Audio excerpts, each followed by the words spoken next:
Welcome to D5 news. Anaparthi నియోజకవర్గ ప్రజలకు doctor Satish సున్నారెడ్డి అన్న కంటే కూడా 10 రూపాయల డాక్టర్ అంటే కూడా చాలా మంది తెలుసు. మీరు ప్రజల్లోకి ఏ నినాదంతో వెళ్ళబోతున్నారు? మా నినాదం ఒకటే. అంటే మీరు వివాదాలకు దూరంగా ఉంటారు, కానీ మిమ్మల్ని వివాదాల్లోకి లాగే పరిస్థితి వచ్చింది. అంటే అసలు ఈ సత్య ప్రమాణాల కారణం ఏంటి? 80 సంవత్సరాల వయసున్న తల్లిని ఈ ఎండలో తిప్పుతున్నాడంటే చూసుకునే.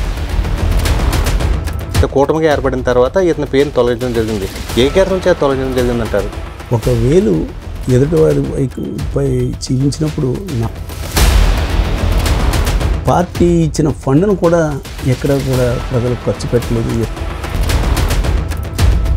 వైఎస్ఆర్ కాంగ్రెస్ పార్టీ వాళ్లే కోట్లాది రూపాయలు వాళ్ళ అధిష్టానానికి ఇచ్చి తనకు సీట్ రాకుండా చేశారనేది అతను ప్రత్యక్ష ఆరోపణ. చంద్రబాబు నాయుడు కోట్ల రూపాయలకి పార్టీ టికెట్లు అమ్ముకుంటున్నాడా ఇతని ఉద్దేశం అయితేని? ఈరోజు ఆ వాలంటీర్ల వ్యవస్థ మీద ఉన్న ఏ కారణాలైనా సరే రద్దు చేసే పరిస్థితులు ఏర్పడ్డాయి. నిమ్మగడ్డ ప్రసాద్ ఎవరైతే ఉన్నారో ఆయన మరి ఎలక్షన్ కమిషన్కి మోకం మీద ఉమ్ము వస్తారు వాళ్ళని. ఆ 10 రూపాయలకు వైద్యం అందించడానికి కూడా దాని వెనకాల ఒక పెద్ద డ్రామా ఉందండి. అదంతా కూడా అభూత కల్పన అని వ్యాఖ్యలు చేయడం జరిగింది. వాళ్ళ అమ్మాయి డాక్టర్, వాళ్ళ స్వగ్రామంలో పెట్టించుకోనండి. బేస్లెస్ ఆరోపణలు అటువంటి వ్యక్తి గురించి అతని పేరు మనం ఉచ్చరించడం, కానీ అతని పైన ఏదైనా దాడి చేస్తే సానుభూతి సంపాదించాలని అతను ఇది. విజయ అవకాశాలు ఎలా ఉండే అవకాశం ఉంది? విజయ అవకాశాలు ఏమిటా అన్నది ప్రజలు ఆల్రెడీ నిర్ణయించేశారు. అనపర్తి సో ఈ రెండిట్లో సానుభూతి గెలుస్తుందా లేకపోతే సంక్షేమ పథకాల ఫలితాలు? అసలు సానుభూతి ఏముందండి? ఎప్పుడు కూడా ఏ నాయకుడు కూడా ఓడిపోతాడన్న వ్యక్తికి ఎప్పుడు కూడా ఏ నాయకుడు కూడా టికెట్ ఎవరు ఏమన్నా ఉంటే తను వెళ్ళి అక్కడ ధర్నా చేయమనండి, అదేం చేయడు. ఇక్కడ ప్రజలకు వస్తాడంటే ఇవన్నీ కూడా సినిమాటిక్ అన్నమాట.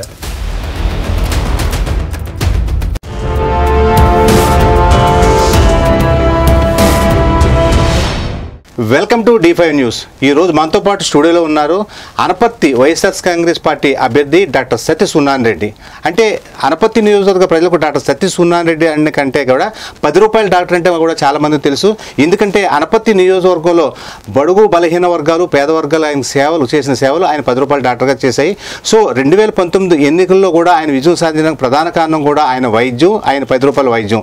సో ఈ నేపథ్యంలో ఈ 2024 ఎన్నికల్లో ఆయన ఏ నినాదంతో ప్రజల్లోకి వెళ్ళబోతున్నారు అనేది ఆయన ద్వారానే అడిగి తెలుసుకునే ప్రయత్నం చేద్దాం.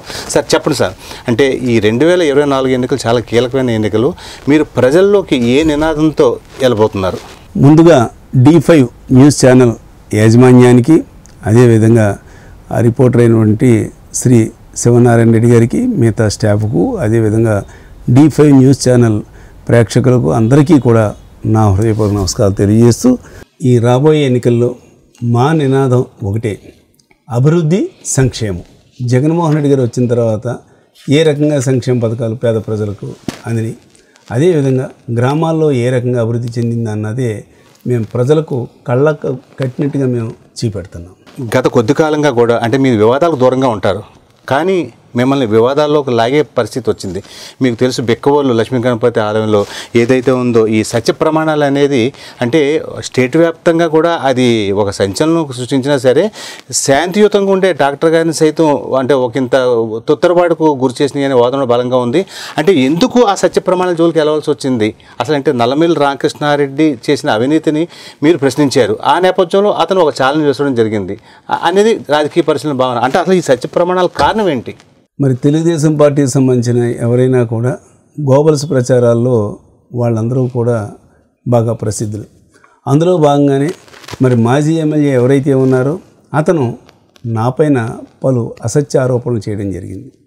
తన హయాంలో ఏ రకంగా అవినీతి చేశాడన్నది నియోజకవర్గ ప్రజలందరికీ కూడా తెలుసు. అందుగురించే మరి గత ఎలక్షన్లో కూడా చిత్తుగా ఓడించి రాష్ట్రంలోనే మరి నాకు మెజార్టీలో 55,000 పైచీలకు మెజార్టీలో రాష్ట్రంలోనే నాకు 4వ స్థానం ఇచ్చారంటే కారణం అతని అవినీతి, అతని అక్రమాల గురించి ప్రజలందరికీ కూడా కళ్ళకు కట్టినట్టు తెలుసు కాబట్టే ఆ రకంగా తీర్పునిచ్చారు. అయినా కూడా అతని తీరు మారకుండా తను ఏవైతే మరి అవినీతి కార్యక్రమాలు చేశారో అదే అవినీతి కార్యక్రమాలు మరి నా పైన ఆపాదించడం, దానికి నేను స్పందించాను. నీకు దమ్ముంటే రా బిక్కోలు వినాయకుడి గుడిలో నేను నా భార్య వచ్చి ప్రమాణం చేస్తాం, నువ్వు నీ భార్య రండి అంటే అప్పుడు సూట్ కేసులు అయ్యి కూడా క్యాష్ ఎవరెవరైతే తీసుకున్నారో ఏంటి అన్నది అందరికీ కూడా తెలుసు, నియోజకవర్గ ప్రజలందరికీ కూడా తెలుసు, ముఖ్యంగా వాళ్ళ కార్యకర్తలకు వాళ్ళ నాయకులకే తెలుసు. అదేవిధంగా మీరు అక్కడ ప్రమాణం వీడియో చూస్తే మీకే తెలుస్తుందండి. మరి నేను నా భార్య ప్రమాణం చేసిన తర్వాత తన కానీ తన భార్య కానీ ప్రమాణం చేయడానికి వెంటనే సిద్ధపడకపోతే మరి నాతో పాటు వచ్చినటువంటి మిగతా నాయకులు సభ్యుల కృష్ణారెడ్డి గారు మిగతా నాయకులందరూ కూడా గట్టిగా కేకలు వేసి నువ్వు చెయ్యి, ప్రమాణం చెయ్యి, ఎందుకు చేయడం లేదు వెనకాడుతున్నావు అంటే కానీ చేయలేకపోయాడు. అంటే మనసులో తెలుసు తప్పుడు ఆరోపణలు చేశానని, భయంతో మరి తను ప్రమాణం చేశాడు. ఆ ప్రమాణం రిజల్ట్ ఏంటా అన్నది నియోజకవర్గమే కాదు రాష్ట్ర వ్యాప్తంగా ప్రజలందరికీ కూడా తెలుసు. మీకు ఇక్కడ ఒకటి చెప్తా ఉన్నాను, నేను భగవంతుడిని పూర్తిగా నమ్ముతాను. నేను ఏదైనా మనం భగవంతుడి కృప లేకుండా ఏది కూడా మనం చేయలేం. దాని నిదర్శనమే ఎక్కడైతే మరి ఏ గ్రామంలో అయితే ప్రమాణం చేశాడో 3 నెలలు తిరగకుండా అదే గ్రామంలో అదే పోలీస్ స్టేషన్లో అతను అరెస్ట్ అయ్యి అక్కడి నుంచే మరి సబ్ జైలుకి వెళ్ళడం జరిగింది. అంటే చూడండి అది ఎంత మాహిత్యం అన్నది. ఇప్పుడు నియోజకవర్గంలో 4 మండలాలు ఉన్నా తన సొంత మండలం కూడా కాదే, సొంత మండలం వచ్చే సనపర్తి, కానీ బిక్కవోలు మండలంలో అరెస్ట్ అయ్యాడు. అంటే దేవుడు ఆ రకంగా చేస్తాడు. అన్నింటికంటే కూడా ముఖ్యం మీరు ఒకటి చూడండి, ఈ మధ్య తనకు సీట్ రాకుండా మరి చంద్రబాబు నాయుడు బీజేపీకి ఇవ్వడం జరిగింది. ఇది మేమెవరం కూడా కళ్ళలో కూడా నేనే కాదు ఏ నాయకుడు ఎవరో కూడా అతనికి టికెట్ రాదని అనుకోలేదు. చిత్తుగా ఓడిపోతాడు అనుకున్నాం కానీ టికెట్ రాదని అనుకోలేదు. మరి ఈ 15-20 రోజులు తనకి రేపొద్దున భవిష్యత్తులో తనకు టికెట్ రావచ్చు రాకపోవచ్చు అది వేరే విషయం, కానీ ఈ 15-20 రోజులు అతను అనుభవించిన మానసిక క్షోభ శిక్ష చాలు ఆ భగవంతుడు వేసింది. అందులో మీరు చూసే ఉంటారు. మరి పబ్లిక్గా మీడియా ముందుకు వచ్చి బోర్ను అతను విలపించాడంటే ఈ రోజున పెద్ద వయసులో ఉన్నటువంటి సుమారు 80 సంవత్సరాల వయసు ఉన్న తల్లిని ఈ ఎండలో తిప్పుతున్నాడంటే చూసుకోండి. అంటే ఏదో రకంగా ఈ ఎండలో ఆవిడకి కూడా వడదెబ్బ తగిలి ఏమన్నా తేడా వస్తే అది కూడా సానుభూతి వస్తుందని ప్రయత్నాలు. అంటే ఈ వయసులో కుటుంబ సభ్యులందరూ కూడా రోడ్డును బడి తిరుగుతూ ఇతను మీడియా ముందు బోర్ను ఏడుస్తూ క్షణక్షణం ఒక యుగంలాగా గడుపుకుంటూ మరి ఏమొస్తుందా టికెట్ వస్తుందా రాదా అన్నది ఆ మానసిక క్షోభ ఉందే అది తప్పనిసరిగా బిక్కవోలులోని శ్రీ లక్ష్మీ గణపతి వారి యొక్క ఆగ్రహం వల్లే ఆ శిక్ష అని నేను భావిస్తున్నాను. అంటే ఈ 2024 ఎన్నికల్లో ఈ మొదటి లిస్టులోనే నల్లమిల్లి రామకృష్ణారెడ్డి పేరు రావడం జరిగింది. సో ఎందుకు మళ్ళా వీళ్ళు అంటే ఎవరైతే ఉన్నారో అంటే కూటమిగా ఏర్పడిన తర్వాత ఇతని పేరుని తొలగించడం జరిగింది, ఏ కారణం చేత తొలగించడం జరిగిందంటారు?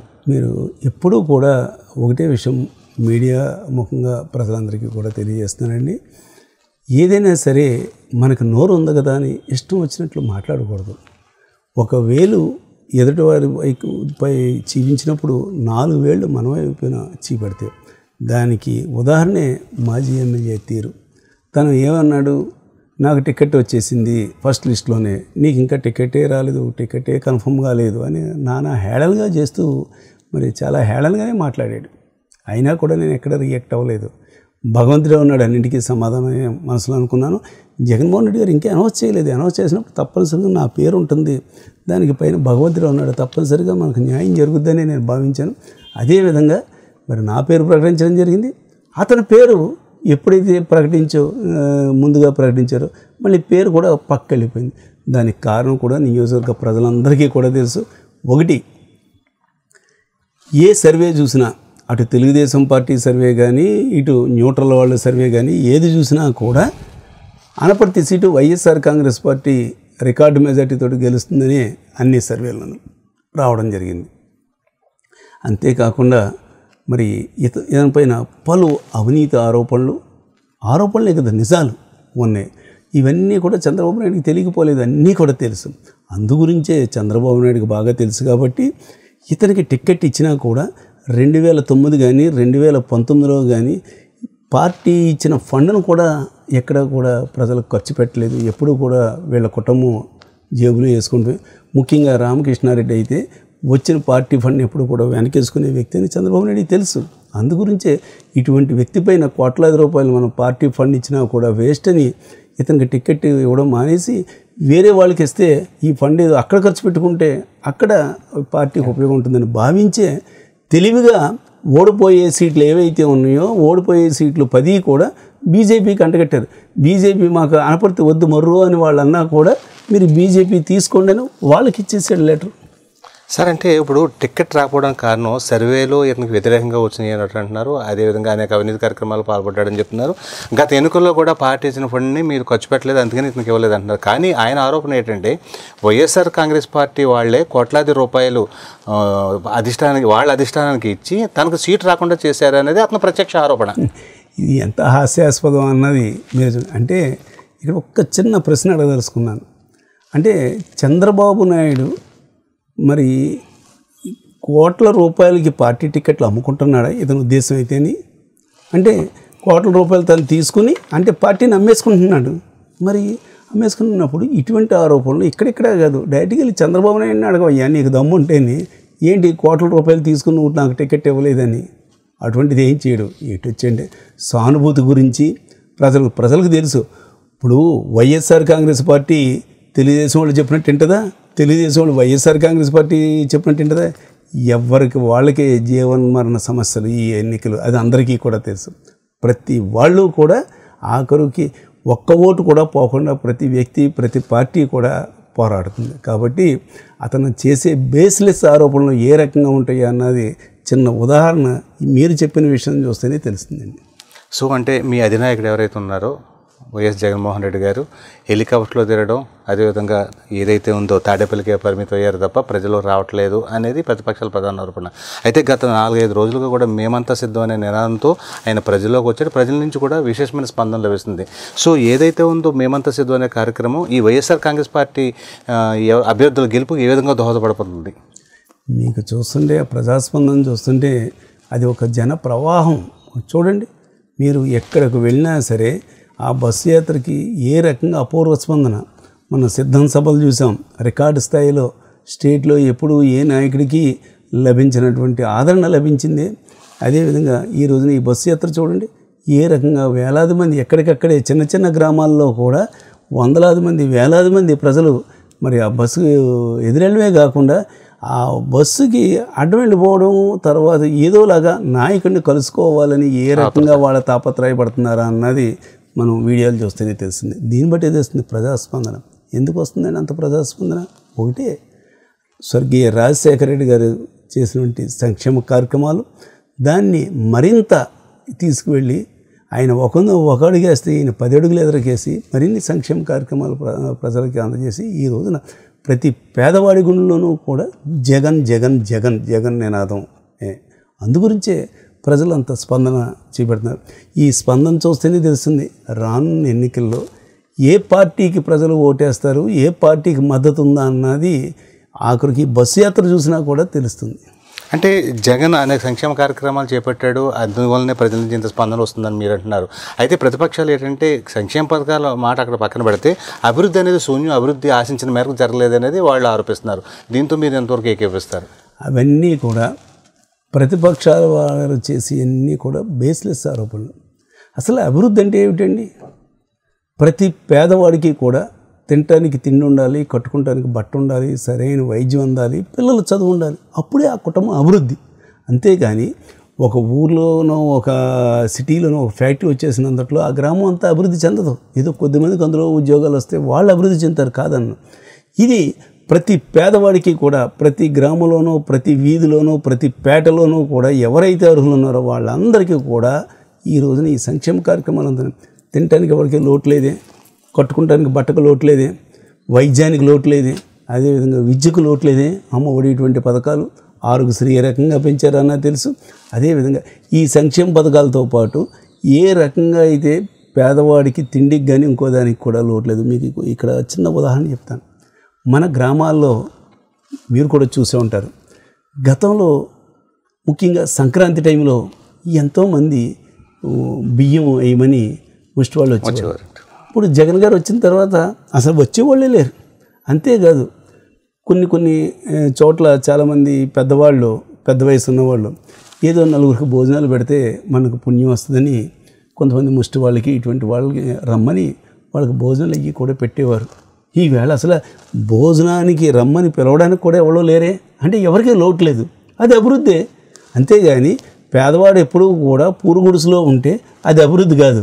ఈ రోజున ప్రతి పేదవాడికి తినడానికి తిండి, కట్టుకుంటానికి బట్ట, వైద్యం, విద్య ఇదే కాదు, ఉండటానికి ఇల్లు కూడా, నీడ కూడా ఇచ్చాడు. ఇదే అసలైన అభివృద్ధి. అంటే ఇప్పుడు 2019 ఎన్నికలకు ముందు ఇన్ని సంక్షేమ పథకాలు లేవు. 2019లో వైఎస్ జగన్మోహన్ రెడ్డి గారు వచ్చిన తర్వాత అనేక సంక్షేమ పథకాలు ప్రవేశపెట్టడం జరిగింది.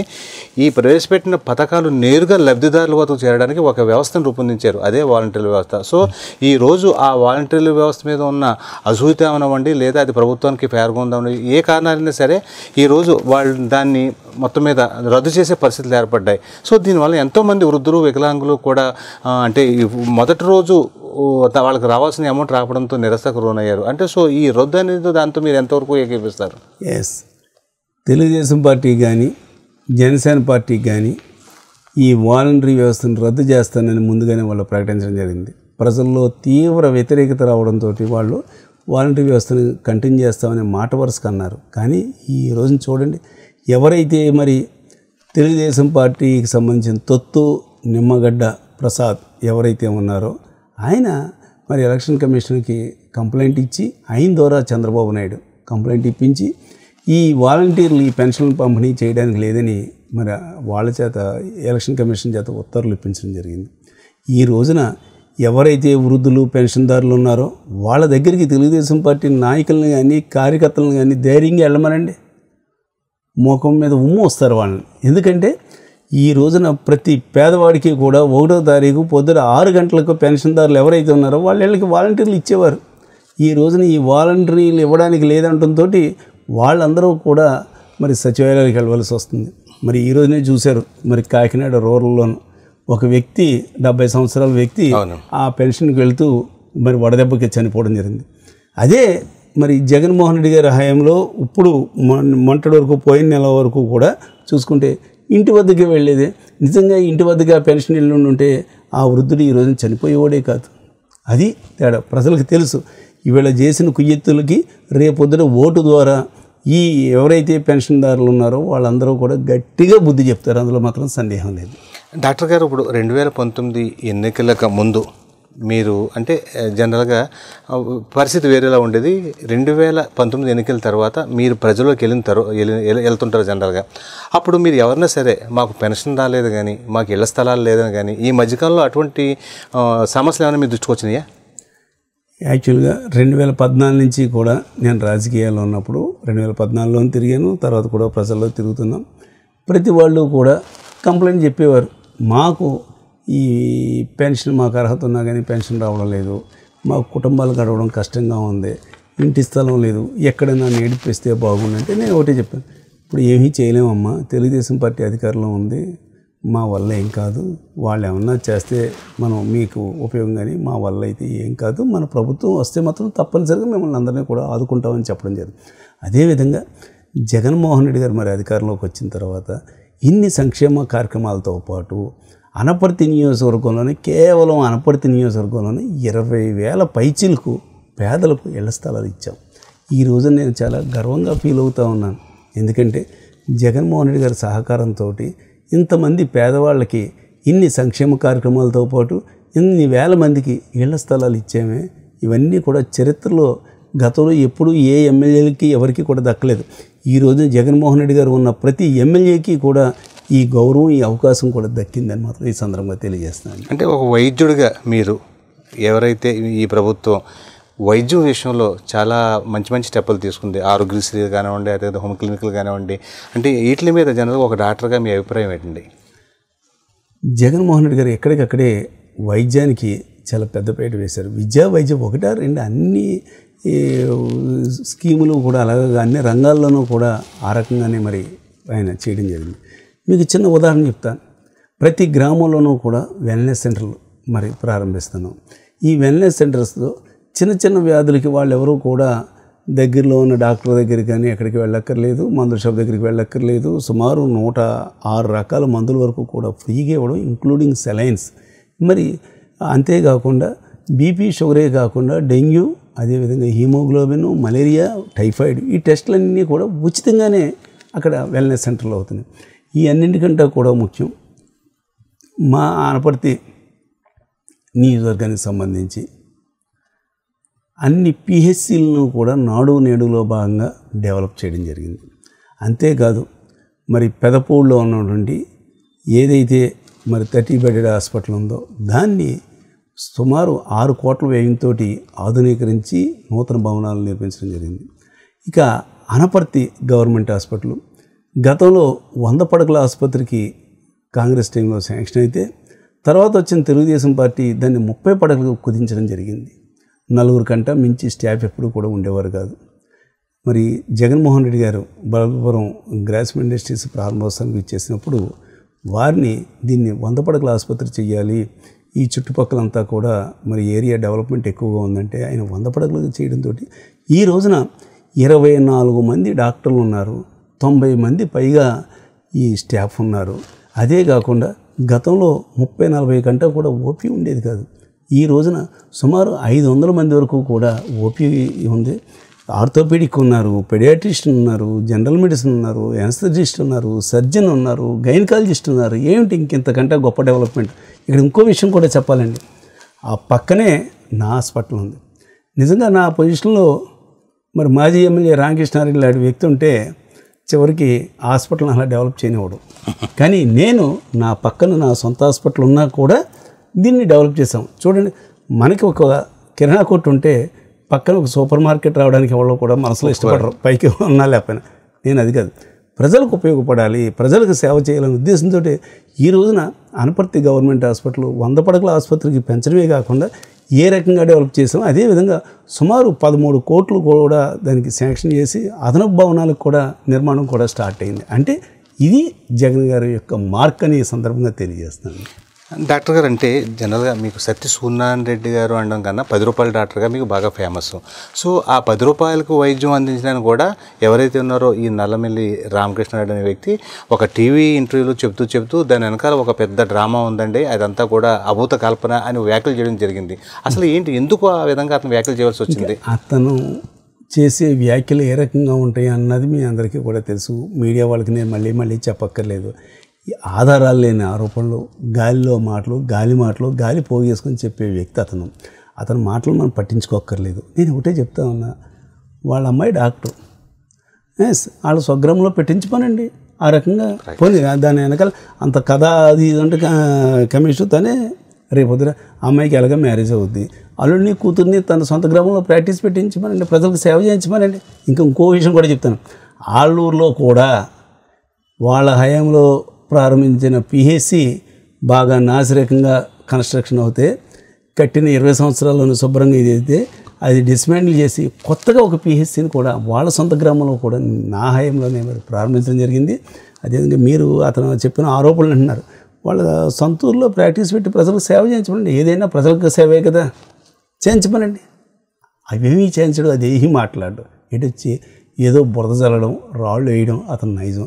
ప్రజలకు తెలుసు ఈ రామకృష్ణారెడ్డి మతి స్థిమితం కోల్పోయి రకరకాలుగా మాట్లాడుతున్నాడు. నిజంగా మతి స్థిమితం ఉన్నవాడు మాట్లాడి మాటలు కాదని ప్రజలందరికీ కూడా తెలుసు.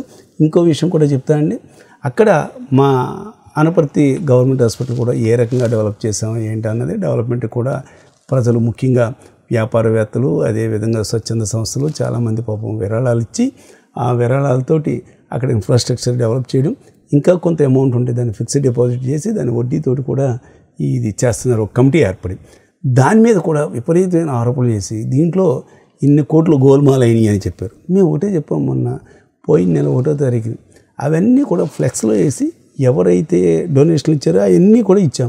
ఇంతకంటే ఇచ్చిన వాళ్ళు ఎవరైనా ఉంటే తీసుకురావు ఏంటే రాడు, చూడ్డు, మాట్లాడు. కానీ అన్ని కోట్లు అనుకుంటున్నాం, ఇంకో పలానా వ్యక్తి ఇంత ఇచ్చే డొనేషన్ ఆ లిస్టులో లేదేంటని అడగొచ్చు కదా. ఒక్క రూపాయైనా చూపించమని చూపించడు. అంటే బేస్లెస్ ఆరోపణలు. అటువంటి వ్యక్తి గురించి అతని పేరు మనం ఉచ్చరించడం కానీ అతను అటువంటి వ్యక్తి గురించి డిస్కషన్ చేయడం కానీ అది నా దృష్టిలో శుద్ధ వేస్ట్. అంటే ఇప్పుడు జనరల్గా ఈ రాజకీయాల్లో ఆరోపణలు, ప్రత్యారోపణలు, విమర్శలు, సద్విమర్శలు కామన్. అయితే బేస్లెస్ ఆరోపణలు అనుకున్నప్పుడు ఒక వైద్యుడిగా మీరు ఎందుకు నిగ్రహాన్ని కోల్పోవాల్సిన పరిస్థితి వచ్చింది?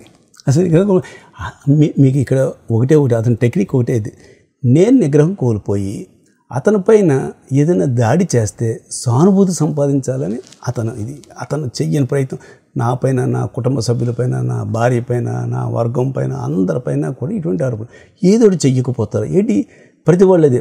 ఏమిటండి డాక్టర్ గారు వాడు ఇలా మాట్లాడుతుంటే మీరు ఏం మాట్లాడరు, ఏం అక్కర్లేదు, భగవంతుడే ఉన్నాడు చూస్తాడు అని నేను చూడండి. ఈ రోజున ప్రజలకు తెలుసు ఎవరు మైనస్ అయిపోయాడా, ఎవరు ప్లస్లో ఉన్నారా అన్నది. బేస్లెస్ ఆరోపణలో తలా తోక లేని మాటలు మాట్లాడతాడు రామకృష్ణారెడ్డి అని నియోజకవర్గ ప్రజలందరికీ కూడా తెలుసు.